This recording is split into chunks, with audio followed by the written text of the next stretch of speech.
കഴിഞ്ഞ ക്ലാസ്സിൽ നമ്മൾ ലെയ്ത്തിൻ്റെ പാർട്സ്, ഓരോ പാർട്ടിൻ്റെയും ഫംഗ്ഷൻ, ഇത്രയും കാര്യങ്ങളാണ് പറഞ്ഞത്.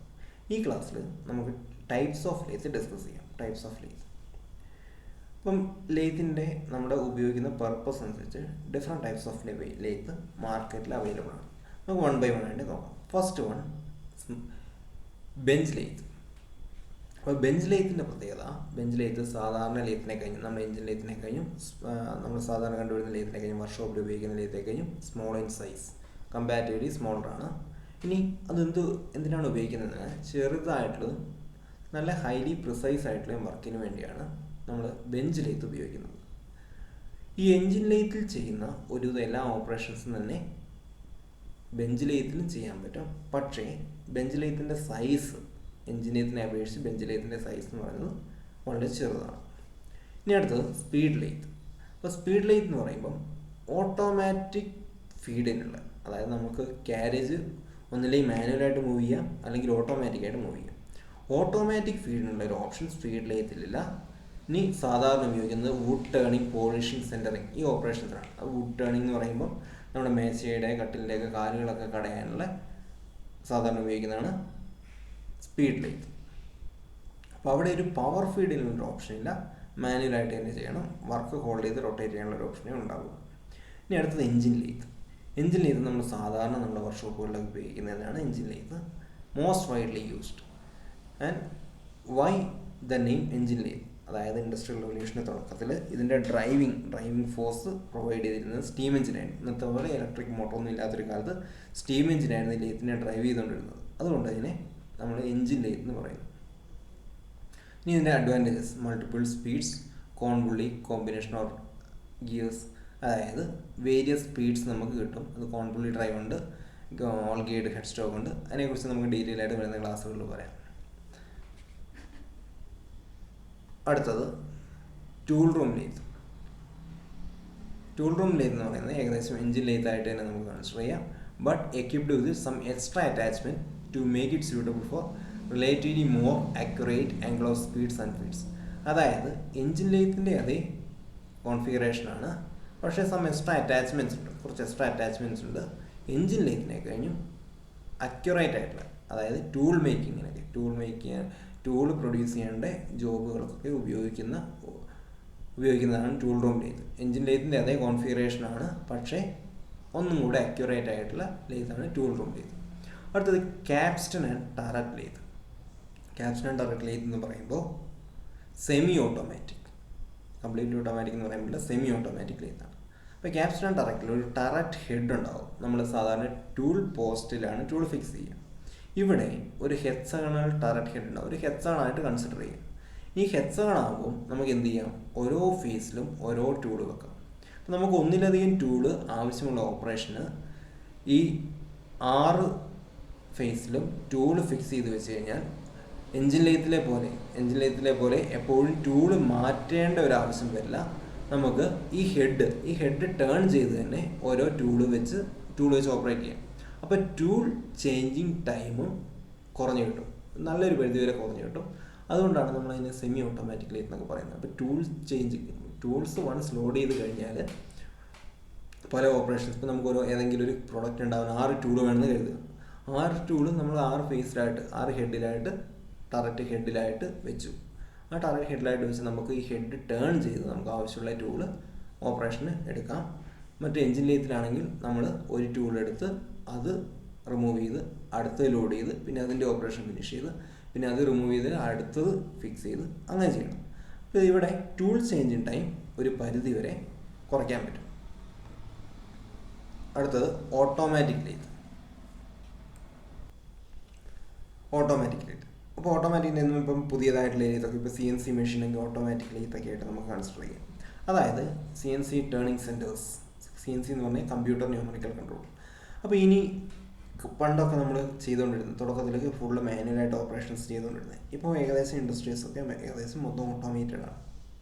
അപ്പം ഒരു പ്രോസസ്സ് ഇപ്പം ആദ്യം മാനുവലായിട്ട് ചെയ്ത ഓപ്പറേഷൻസ് ഇപ്പം എന്ത് ചെയ്യുന്നു? പ്രോഡക്റ്റ് ഡിസൈൻ ചെയ്യുന്നു. ആ ഡിസൈൻ ചെയ്യേണ്ട മെഷീനിങ്ങിൻ്റെ പ്രോഗ്രാം സോഫ്റ്റ്വെയർ തന്നെ ജനറേറ്റ് ചെയ്യുന്നു. ആ മെഷീനിങ് പ്രോഗ്രാം ഉപയോഗിച്ചിട്ട് കംപ്ലീറ്റ്ലി ഓട്ടോമാറ്റിക്കായിട്ട് മെഷീനിങ് പ്രോസസ്സ് വലിയ ഫാക്ടറികൾ കാർ മാനുഫാക്ചറിങ്, ഓട്ടോമൊബൈൽ മാനുഫാക്ചറിങ്ങിലൊക്കെ പൊതുവെ നടക്കുന്ന പ്രോസസ്സാണ്, ഇന്ന് നടക്കുന്ന പ്രോസസ്സാണ്. അപ്പോൾ complete manufacturing process of the job are done automatically. അതായത് ടൂൾ ചേഞ്ച് ചെയ്യുന്നതും ഒക്കെ എല്ലാ കാര്യങ്ങളും ഓട്ടോമാറ്റിക്കായിട്ട് നടക്കുന്നു. അതുപോലെയുള്ള ഇപ്പോൾ നമ്മുടെ മോഡേൺ മെഷീൻ ടൂൾസ്, അതായത് CNC മെഷീൻ ടൂൾസ്, അതൊക്കെ ഓട്ടോമാറ്റിക് ലേത്തിൻ്റെ കാറ്റഗറിയിൽ പെടുത്താവുന്നതാണ്. ഇനി അടുത്തത് സ്പെഷ്യൽ പർപ്പസ് ലേത്സ്. ചില പ്രത്യേക ഓപ്പറേഷൻസിന് വേണ്ടി മാത്രമുള്ളതിനാണ് നമ്മൾ സ്പെഷ്യൽ പർപ്പസ് ലേത്ത് എന്ന് പറയാറ്. ഇപ്പം ടേണിങ് ഓപ്പറേഷന് വേണ്ടി മാത്രം, ഇപ്പോൾ വുഡ് ടേണിങ് ലേത്തിനെ നമുക്കൊരു സ്പെഷ്യൽ പർപ്പസ് ലേത്തായിട്ട് എടുക്കാം. ടേണിങ് ഓപ്പറേഷൻസ് മാത്രമായിട്ട് വേറെ ഓട്ടോമാറ്റിക് ഫീഡ് കൊടുക്കാനുള്ള സംവിധാനമൊന്നുമില്ല. ജസ്റ്റ് വർക്ക് പീസ് ചക്കിൽ ഹോൾഡ് ചെയ്യുന്നു, റൊട്ടേറ്റ് ചെയ്യുന്നു. ഒരു എക്സ്പീരിയൻസ്ഡ് ഓപ്പറേറ്റർ ചെയ്യാൻ, അതായത് വേറെ ടൂൾ പോസ്റ്റ് ഒന്നും ഉണ്ടാവില്ല, ഒരു എക്സ്പീരിയൻസ്ഡ് ഓപ്പറേറ്റർക്ക് മാത്രം വർക്ക് ചെയ്യാവുന്ന ഒരു സ്പെഷ്യൽ പർപ്പസുകൾക്ക് വേണ്ടി മാത്രം ഉപയോഗിക്കാവുന്നതിനാണ് സ്പെഷ്യൽ പർപ്പസ് ലേത്ത് എന്ന് പറയുക. എക്സാമ്പിൾ നമ്മുടെ വുഡ് ടേണിങ് ലേത്ത് ഒരു സ്പെഷ്യൽ പർപ്പസ് ലേത്തായിട്ട് നമുക്ക് കൺസിഡർ ചെയ്യാം. അത് ജസ്റ്റ് ഒരു ചക്ക് മാത്രമുള്ള ലേത്ത്, ജസ്റ്റ് ചക്ക്, അതിനെ ഡ്രൈവ് ചെയ്യാനൊരു മോട്ടർ അത്ര ഉണ്ടാവുള്ളൂ. വർക്ക് പീസ് റൊട്ടേറ്റ് ചെയ്യുന്നു, ഒരു എക്സ്പീരിയൻസ്ഡ് ഓപ്പറേറ്റർ ടൂള് ഫീഡ് ചെയ്യുന്നു. ആ ഓപ്പറേറ്ററുടെ എക്സ്പീരിയൻസ് അനുസരിച്ചിരിക്കും അതിൻ്റെ കിട്ടുന്ന ഔട്ട്പുട്ട് എന്ന് പറയുന്നത്. അപ്പോൾ ഇത്രയാണ് ലേത്തിൻ്റെ ക്ലാസിഫിക്കേഷൻ. ഫിഗേഴ്സ് അത്ര ഇമ്പോർട്ടൻ്റ് അല്ല, ജസ്റ്റ് ക്ലാസിഫിക്കേഷൻ, ഓരോന്നും എന്തിന് ഒക്കെ ഉപയോഗിക്കുന്നു എന്ന് മനസ്സിലാക്കിയിരിക്കുക. മാർക്കറ്റിൽ different types of lathe available ആണ്. ഇനി നമുക്ക് ഒരു ലേത്തിൻ്റെ സ്പെസിഫിക്കേഷൻ നോക്കാം. അപ്പോൾ എന്താണ് സ്പെസിഫിക്കേഷൻ? നമ്മൾ സ്പാനറിൻ്റെ സ്പെസിഫിക്കേഷൻ പറയും. നെറ്റിൻ്റെ ബോൾട്ടിൻ്റെ ഡയമീറ്റർ വെച്ചിട്ട് നമ്മൾ സ്പാനറിൻ്റെ ഡയമീറ്റർ വെച്ചിട്ട് നമ്മൾ സ്പാനറിൻ്റെ സ്പെസിഫിക്കേഷൻ പറയും. അതുപോലെ ഒരു ലേത്ത് എങ്ങനെയാണ് സ്പെസിഫൈ ചെയ്യുക നോക്കാം. First one, height of the centres measured from the lathe bed. അതായത് നമ്മൾ ലൈവ് സെൻറ്റർ പറഞ്ഞു, ഡെഡ് സെൻറ്റർ പറഞ്ഞു. അപ്പോൾ ഈ ലൈവ് സെൻറ്ററിൻ്റെ സെൻറ്റർ ലൈനും ഡെഡ് സെൻറ്ററിൻ്റെ സെൻറ്റർ ലൈനും, അതായത് ഹെഡ് സ്റ്റോക്കിൻ്റെ സെൻറ്റർ ലൈനും ടെയിൽ സ്റ്റോക്കിൻ്റെ സെൻറ്റർ ലൈനും ഒരേ ലൈനിലാണ് വരിക. ആ ലൈനാണ് ഇവിടെ കാണിച്ചിരിക്കുന്നത്. ഓക്കെ, ഇനി ലെയ്ത്ത് ബെഡിൽ നിന്ന് അതിൻ്റെ ഹൈറ്റ് എത്രയാണ്, അതാണ് ഇവിടെ സ്മോൾ ലെറ്റർ R വെച്ച് ഡിനോട്ട് ചെയ്തിരിക്കുന്നത്.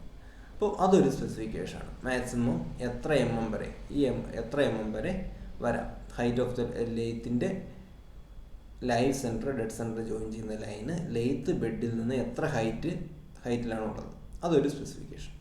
ഇനി swing diameter of the bed, അതായത് എത്ര ഡയമീറ്റർ വരെയുള്ള വർക്ക്, അതായത് സർക്കുലർ റോഡ് അക്കോമഡേറ്റ് ചെയ്യാൻ ലെയ്ത്തിന് പറ്റും.